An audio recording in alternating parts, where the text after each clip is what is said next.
Seja bem-vindo a mais um vídeo da Igreja Presbiteriana de Santa Cruz das Palmeiras. É um prazer ter você aqui conosco para estudarmos um pouquinho a nossa sociedade, estudarmos a Bíblia e aquilo que Deus espera para nós. Estamos estudando juntos o tema 7 pecados capitais e hoje veremos o sexto deles, a glutonaria versus saciedade.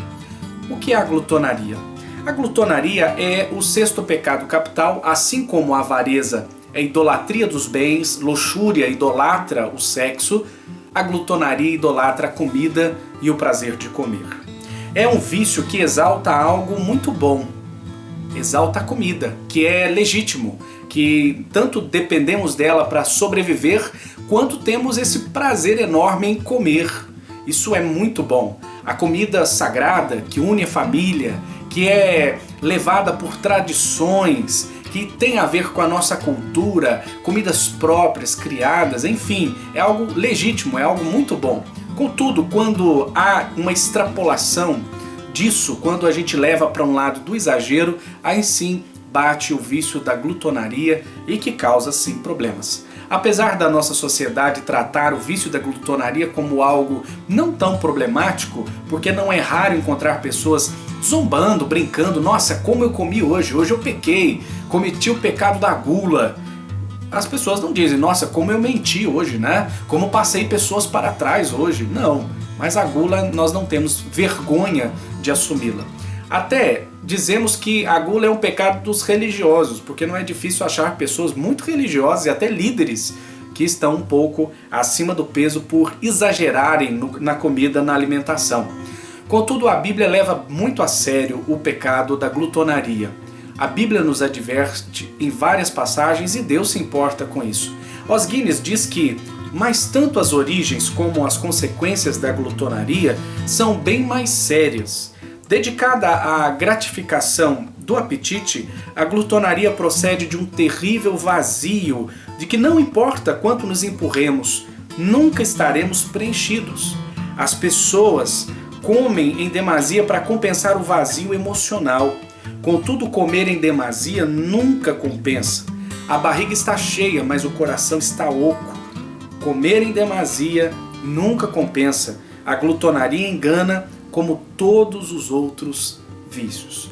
Ou seja, a glutonaria parte de pessoas de coração vazio, que até se empanturram com comida, mas há ali dentro ainda um coração oco. Esse é o pensamento de Os Guinness. E tem muito sentido, especialmente em datas como Natal, datas que carregam sentimentos e simbolismos muito profundos, mas dado a nossa sociedade talvez muito materialista, é necessário comer bastante para suprir a falta de significado naquela data. No período medieval, a glutonaria era expressa em comer e beber antes da hora, ou rápido demais, ou comer e beber demais, gastando muito com avidez e espalhafatosamente. Essa era a ideia medieval de glutonaria. Comamos e bebamos, amanhã morreremos. Seria talvez como no Império Romano, quando havia aquelas grandes festas e um homem era capaz de vomitar várias vezes durante um dia de festa para poder comer mais. Quer dizer, algo desesperadamente, algo desesperador, né? De comer e comer e comer um pouco mais. No nosso tempo, a gula é um pouco mais sutil, especialmente numa sociedade como a nossa, que para cada Bíblia vendida, outros 10 livros de receita já foram vendidos. C.S. Lewis, um teólogo, disse que existem 2 tipos de gula. Aquela gula do excesso, como do período medieval, como a gula de hoje, especialmente a gula da delicadeza. Seria o mesmo que não é comer demais, mas é aquela comida mais sofisticada, aquela comida mais bem preparada e preparada com abundância. Prepara-se muito para o estômago pequeno. Procura-se motivos e razão para comer demais, para se encher uma grande mesa, para um estômago que não consegue comportar sequer 1% de tudo aquilo que é produzido. Um homem chamado Jeremy Taylor, ele disse algo muito interessante.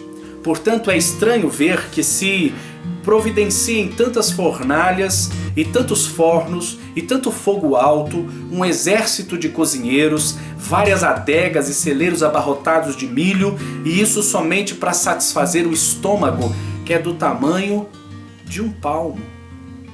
Nós comemos muito, ou fazemos comida demais e jogamos muita comida fora, esquecendo que do outro lado do mundo pessoas estão passando fome e que do outro lado da cidade tem pessoas passando fome. Contudo, a gula ela não se resume apenas à comida, à bebida, mas ela pode afetar muitas outras áreas da nossa vida. Entenda que quando eu falo gula, o glutão, ou glutonaria, eu estou me referindo a uma busca por preencher um vazio com outro vazio. Não importa quanto empurremos para dentro do estômago, o coração continuará oco. E a gula, ela tem muito a ver com o excesso e com falta de controle. São duas coisas muito próximas da glutonaria: excesso e falta de controle. Seria aquela desculpinha, só mais um pouquinho, mais uma garfadinha, cabe, eu vou guardar um espaçozinho aqui para sobremesa, pode deixar. Isso, esse excesso, essa falta de controle, ela pode se manifestar em todas as áreas da nossa vida, como na fala. Há pessoas que são gulosas demais em falar quando deveriam ficar caladas.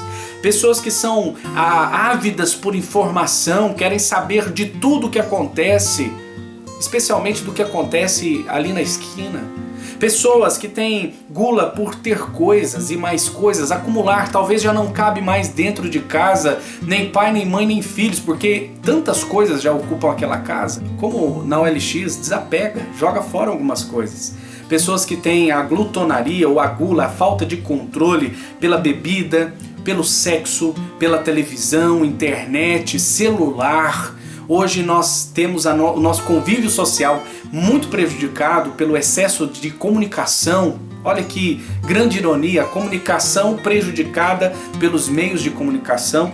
Também compras em excesso, seja lá no shopping, na grife, na loja de grife, como pessoas que têm gula por comprar em lojas de R$ 1,99.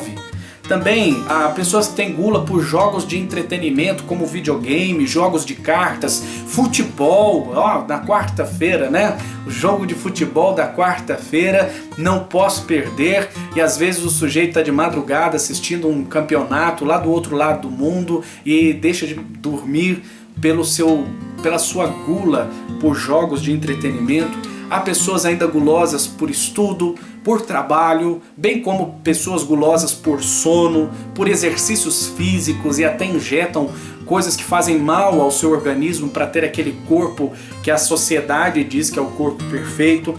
Pessoas que têm gula por saúde chegam a ser hipocondríacas.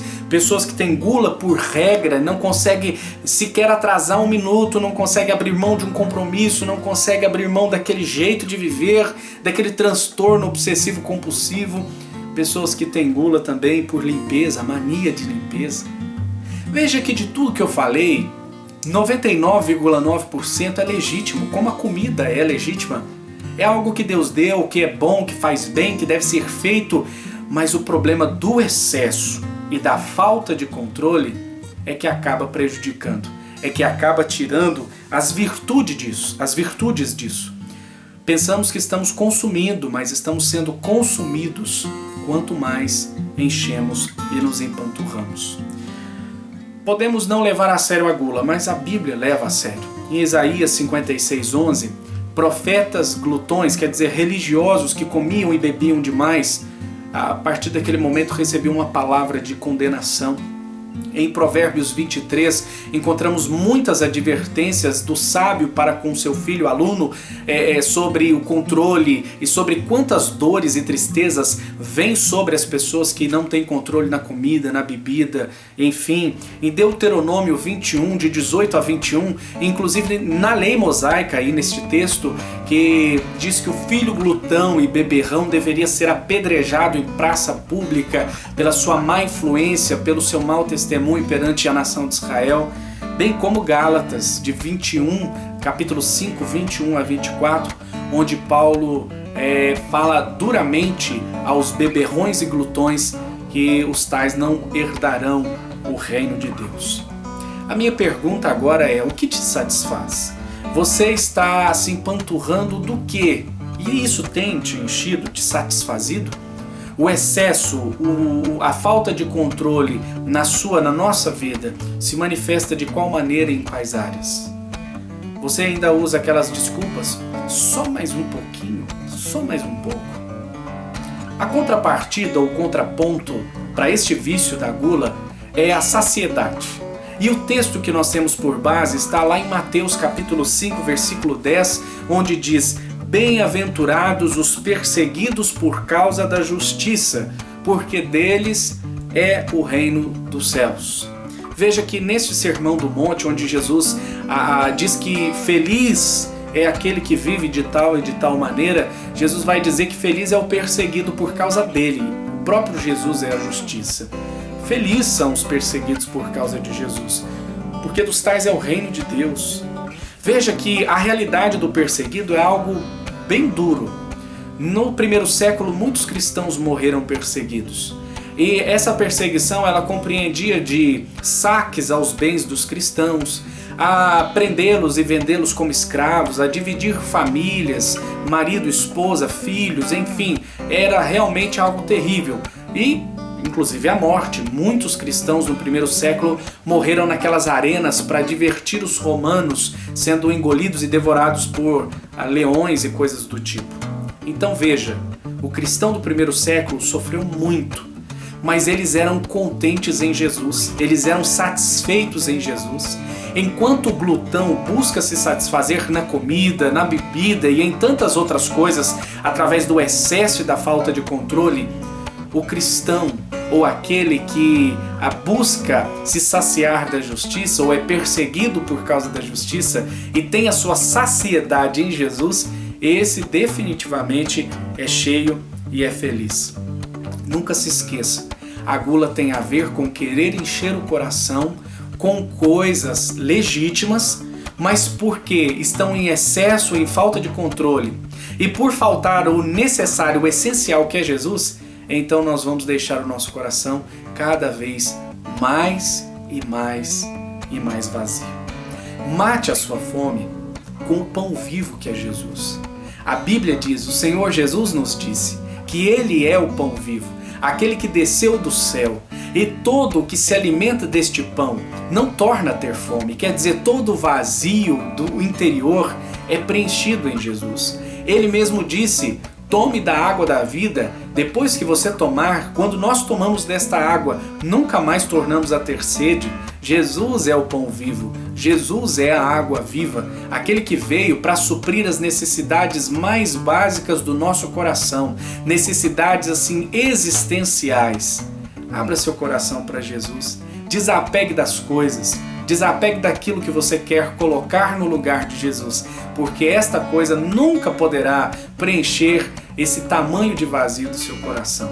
Desapegue, abrace Jesus, que é a verdadeira satisfação. Glutonaria versus saciedade. Quem vence no seu coração? A glutonaria, que é a busca por preencher o vazio com mais e mais vazio, ou a saciedade, que é ser perseguido, mas apesar da perseguição, ser satisfeito em Jesus. Eu espero que você seja alguém satisfeito neste dia. Que Deus te abençoe.